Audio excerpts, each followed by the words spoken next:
Hello, you're watching VNA News and now highlights. Vietnamese President Trương Tấn Sang pays state visit to Germany. Vietnam promotes trade and investment ties with Eurasian Economic Union. Number of startup companies reaches record high.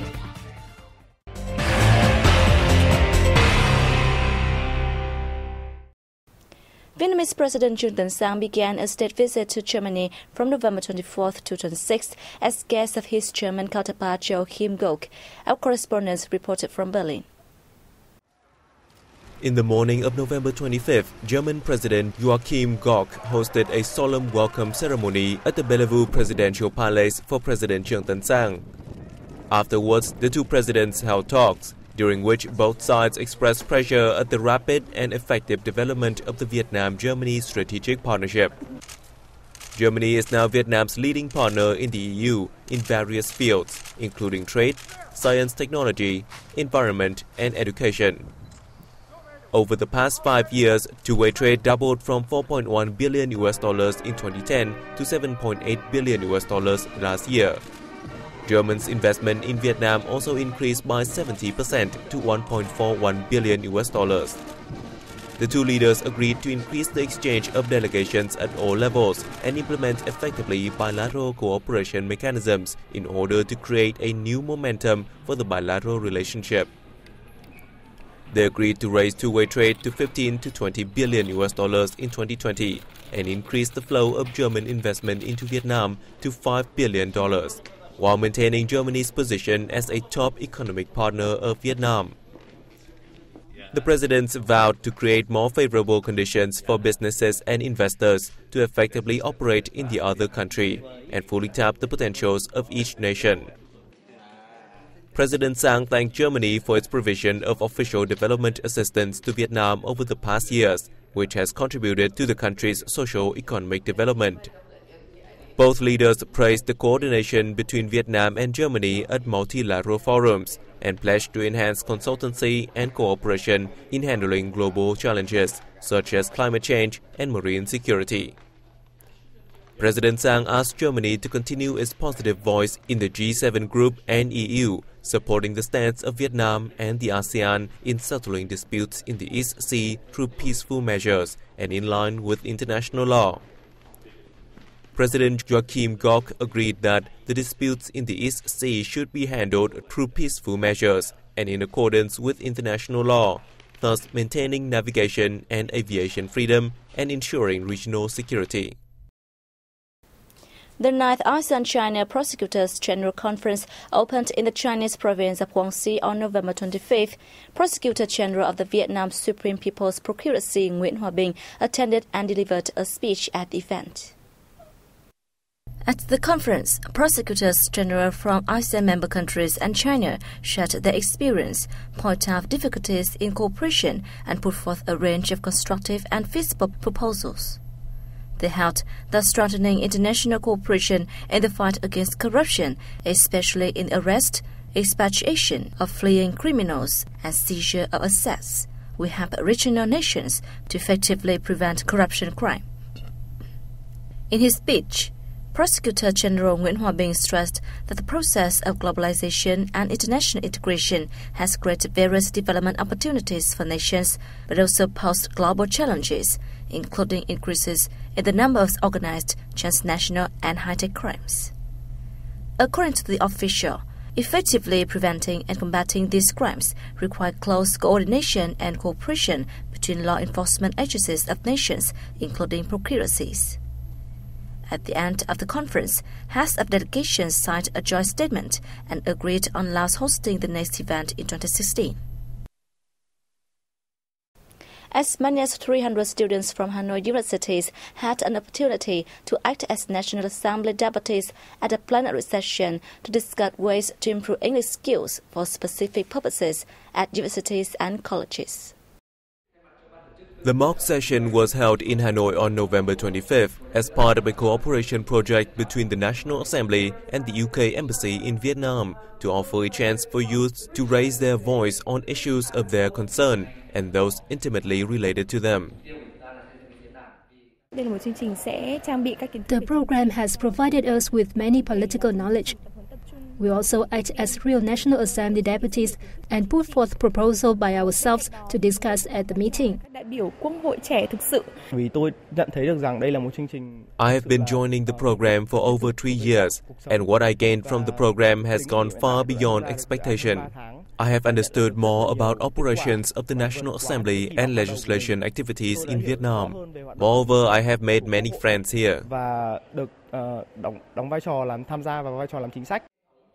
At the event, participants proposed a string of practical and creative measures, including one to linking students with employers and state agencies, organizations, and businesses for internship or training courses in English. A group of 4 outstanding students will have a chance to learn experience from the UK Youth Parliament in December this year.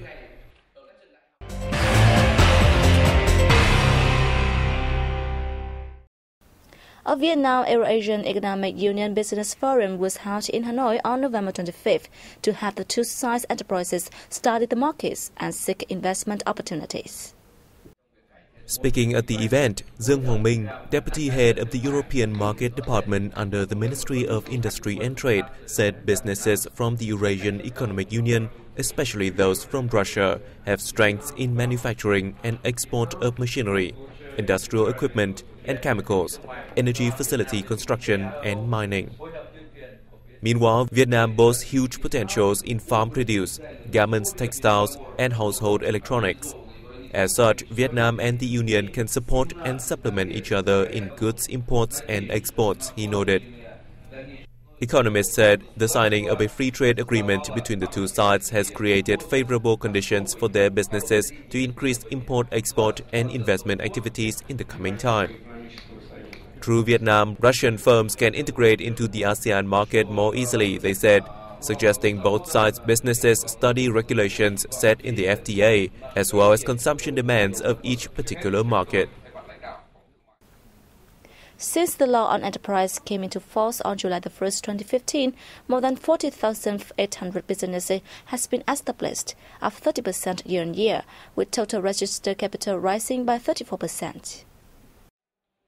According to the Ministry of Planning and Investment, the impressive hike in the number of firms founded since July implied that the new law had been welcomed by the business community and helped tackle bottlenecks in doing business. The number of startup businesses this year is expected to hit a record high of 94,000, partly driven by the anti-regulations. Besides the soaring number of the newly founded firms, a large number of businesses registered to increase their charter capital, reflecting their improved confidence. Since July, more than 134,000 firms have registered for changes their business operations, up a whopping 151% against the same period last year. Of note, 1/3 of them increased their charter capital. November's consumer price index increased by 0.07% from the previous month and 0.34% year-on-year, the lowest rise recorded in the past decade. Figures released by the General Statistics Office show that this month saw slight rises in 9 out of 11 groups of goods and services. Housing and building materials posted a 0.32% price hike, while beverage and tobacco prices went up 0.16%. Food prices rose by 0.31% as traders rushed to buy rice for export to Indonesia and the Philippines.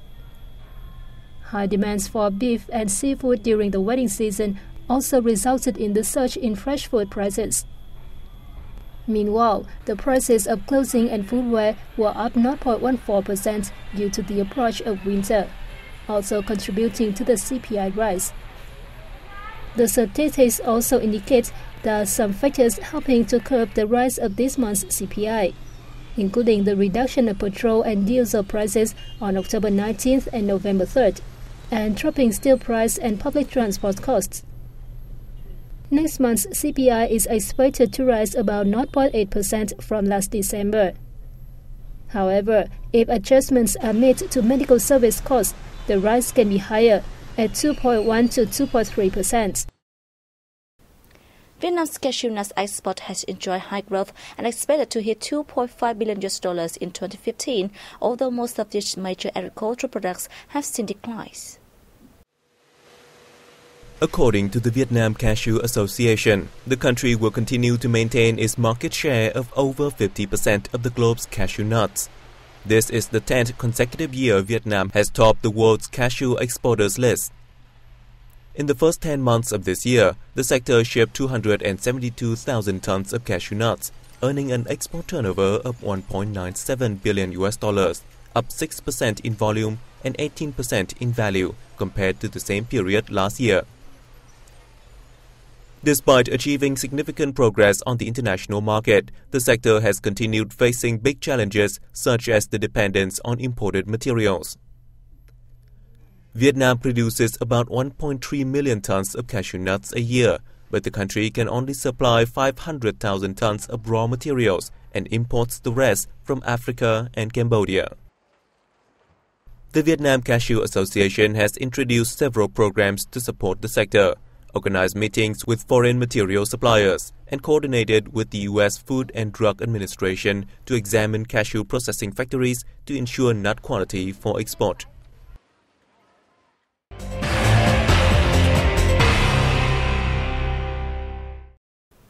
Low-cost carrier Vietjet Air has launched 3 new domestic air routes. More details coming up next.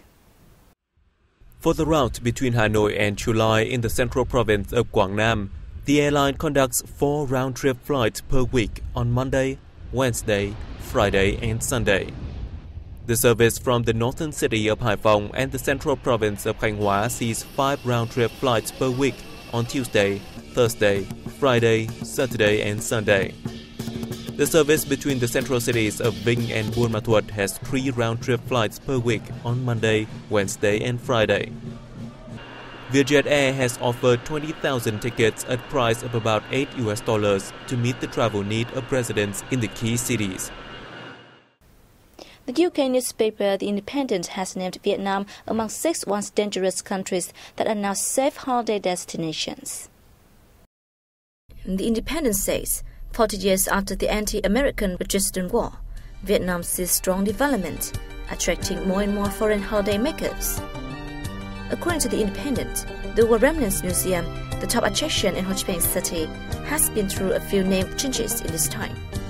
It began as a gallery of American crime, then became the War Crimes of Aggression Gallery.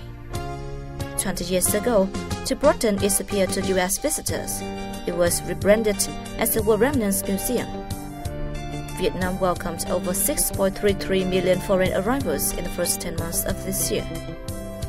The country is working hard to build its image as a safe and friendly tourism destination. Vĩnh Mộc Tunnels in Vĩnh Linh District, Central Quảng Trị Province, has been listed among the most underrated tourist attractions in Asia by the U.S. travel website Tourist. Let's find out more. The U.S. travel website Tourist says, during the war, the villagers dug the tunnels by hand, desperate to hide from heavy bombing. There are kitchens, wells, and rooms here, where families lived underground for years, the website says. The 3-level system is nearly 2 kilometers long. There are kitchens, wells, spaces for healthcare, and rooms where 94 families lived underground for years. As many as 17 children were born in the tunnels during the war. The system is also testament to the endurance, wisdom, and bravery of the local population. Rather than flee, 350 Vĩnh Mộc villagers chose to create a series of interconnected bomb shelters from 1965 to 1966. Today, along with the former delimitarized zones, the tunnels can be explored on guided tours, the website says. And that has wrapped up our news bulletin. Thanks for joining us, and goodbye for now.